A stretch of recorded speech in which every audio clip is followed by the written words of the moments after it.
Hello, my name is Bryce Tubbs. So, in our previous episode, episode 2, we talked about, what is a limitless belief and how to create those for ourselves. In this part of the interview, we're going to be talking about, how to combine the inner game and the outer game so that we can start approaching success a lot faster. The way that Ike has been able to do it for himself and how he's shown some of his clients how to do the same. Okay? I can't wait for you guys to see this. Hope you enjoy. Have a great one, and I can't wait to catch you in the interview. Can I ask you this? So this is just something that just popped in my mind. So when you're working with your clients, right? What is one of the first areas that you help them with? Is it mindset? Is it skills? Is it going to clients? What do you start working with them on? Yeah, so the two things we work on are what I call the inner game and the outer game of success. And most of my clients obviously own businesses. They're coaches, they're consultants, they may be CPAs, professional practice owners, other business people. So at the forefront of their mind is this whole idea that maybe 5 years ago, maybe a decade ago, whatever that time period was, I left corporate America. I completely divorced my relationship with my former employer. And when I took that leap of faith, I had a dream as to what the entrepreneurial life was going to look like for me. And part of that dream meant not only, having a lot of time, but also having a lot of financial freedom. And so somewhere in that journey, it's become really, really difficult. And what they think is the problem is oftentimes not the problem, right? So they think the problem is they don't know how to grow their business. They're not utilizing the right tactics and strategies. But I always fall back to the 80-20 rule, the Pareto principle.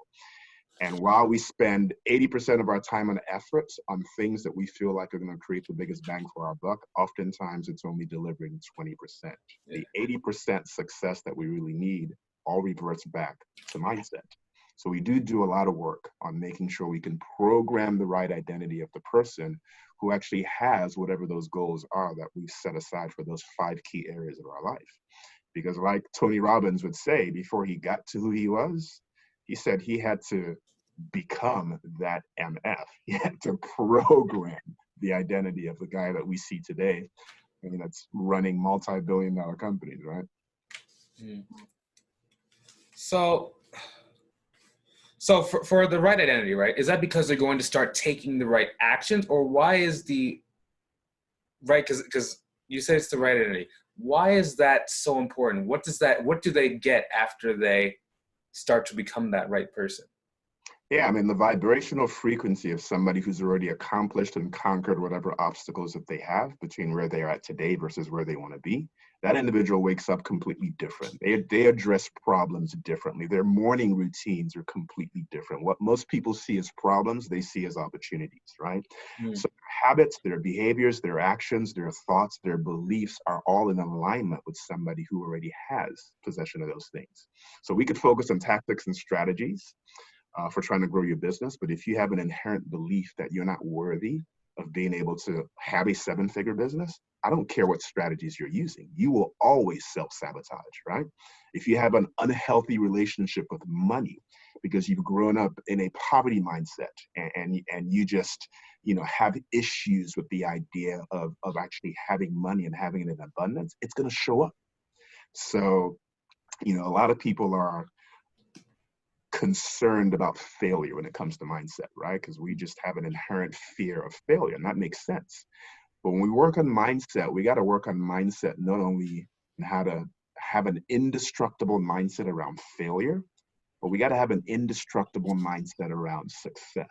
Because one of the worst things that could happen to an individual is you actually become successful and you have all of this meaning that you've attached to what success is going to look like and mean, and it falls short of the mark and you're still left empty on the inside because what you thought you were going to feel, be, do as a result of reaching this mountaintop is Mm. nowhere close to what you thought.